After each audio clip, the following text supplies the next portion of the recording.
E aí pessoal, tudo bem com vocês? Professor Marden Moura mais uma vez com você e juntos hoje nós vamos resolver uma questão de filosofia, tá? Uma questão que caiu no Enem de 2016. Eu vou ler o texto, vou fazer uma breve explicação e depois nós vamos responder a questão, ok? É uma questão que caiu no Enem de 2016 na segunda aplicação e que envolve o pensamento do filósofo David Hume. Acompanhe a leitura do texto comigo. Pode-se admitir que a experiência passada dá somente uma informação direta e segura sobre determinados objetos em determinados períodos de tempo, dos quais ela teve conhecimento.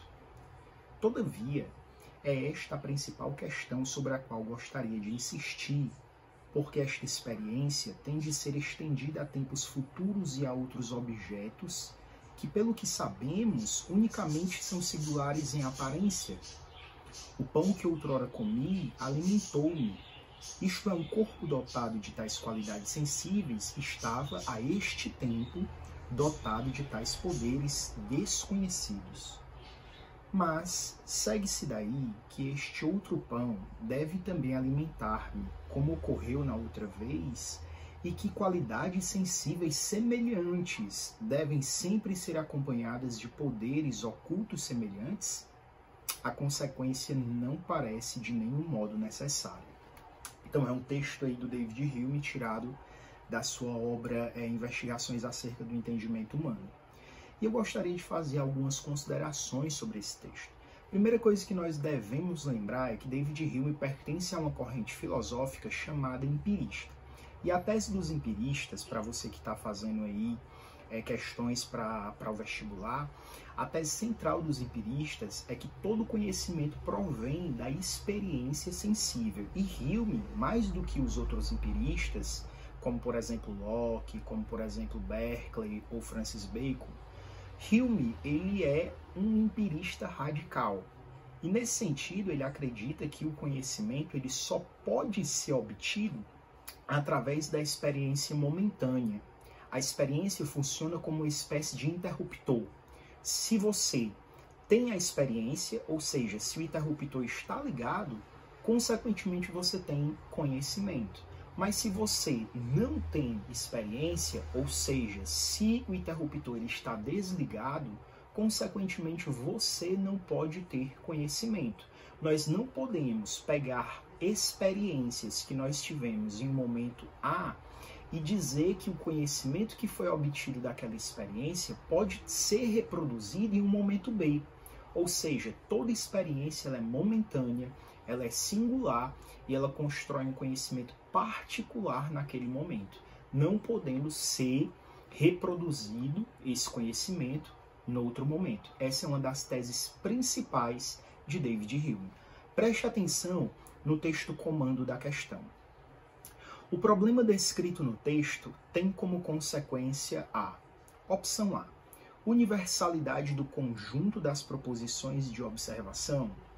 Veja que essa opção A, ela fala que o problema que está sendo descrito no texto, ele está diretamente ligado a uma universalidade dos conjuntos das proposições de observação.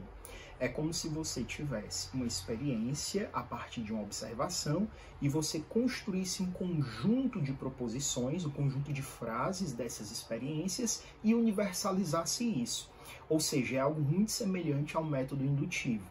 Você parte de observações gerais e generaliza esses casos. Só que o Hume ele é crítico justamente desse tipo de experimento, desse tipo de conhecimento. Por quê? Porque para ele, nenhum conhecimento, absolutamente nenhum, pode ser reproduzido no futuro. E nesse sentido, não existe conhecimento universal. Então, a opção A está errada. Opção B, normatividade das teorias científicas que se valem da experiência. Veja, a ciência, no mundo moderno, ela se baseou sobretudo no método indutivo, que é o método que Hume critica. Justamente por quê? Porque nós não podemos criar conhecimentos gerais de proposições particulares. Essa é uma célebre crítica de Hume ao princípio da causalidade, ao princípio da indução, que, partindo de casos particulares generaliza esses casos, ok? Então a opção B também está errada. Opção C, dificuldade de se fundamentar as leis científicas em bases empíricas. E aqui nós temos a opção correta.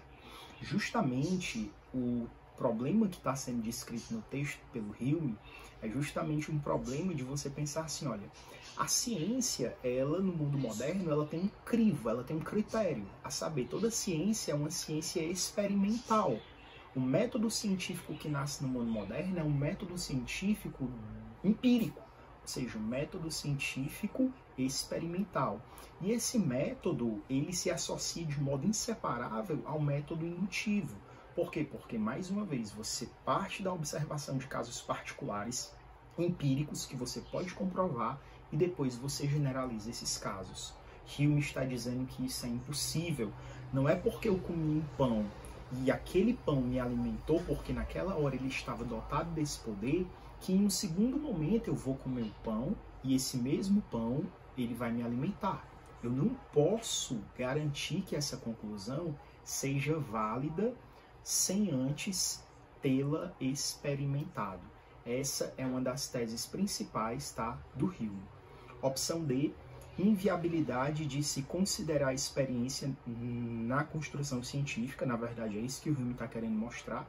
Só pode ter ciência, a ciência ela é momentânea, ou seja, naquele momento que eu tenho a experiência, eu não posso estender essa experiência para um futuro, tá? Então, não pode ser essa justamente porque ela está indo de encontro àquilo que o Hume está defendendo. E, por fim, opção E, correspondência entre afirmações singulares e afirmações universais.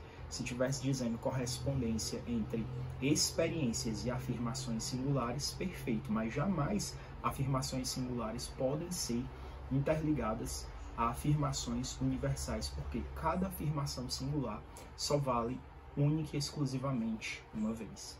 Espero que eu tenha te ajudado, espero que tenha ficado claro e nós nos encontramos sempre no próximo vídeo. Abraço!